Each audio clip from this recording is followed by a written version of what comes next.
The National Medical Commission Bill 2017 was introduced in Parliament in December 2017. The bill seeks to regulate medical education and practice. Towards this objective, it seeks to repeal the Indian Medical Council Act 1956 and dissolve the current Medical Council of India, which regulates medical education and practice. This video will look at some issues for consideration with respect to the bill in its current form.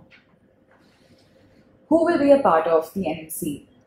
The current regulator is the MCI, which is an elected body where the president and members of the MCI are elected by the medical practitioners themselves.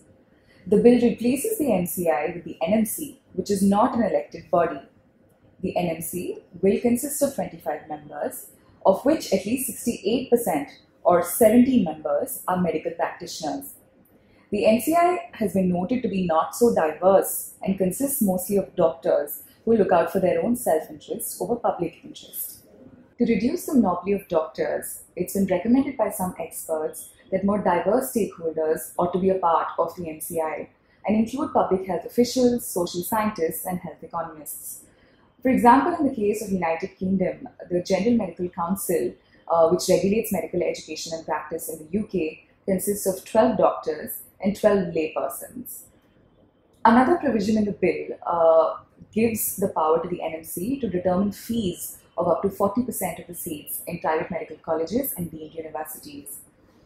Now, the issue is whether the NMC ought to have the powers in order to regulate fees charged by private medical colleges. Currently, for private unaided medical colleges, the fee structure is decided by a committee set up by the state governments under the chairmanship of a retired High Court judge. Alternatively, a Niti Aayog committee in 2016 was of the opinion that a fee cap would discourage the entry of private colleges, therefore limiting the expansion of medical education in the country. It also observed that it is difficult to enforce such a fee cap and could lead medical colleges to continue charging fees under other pretexts. The bill introduces a national licensure examination for students graduating from medical institutions in order to obtain the license to practice as a medical professional.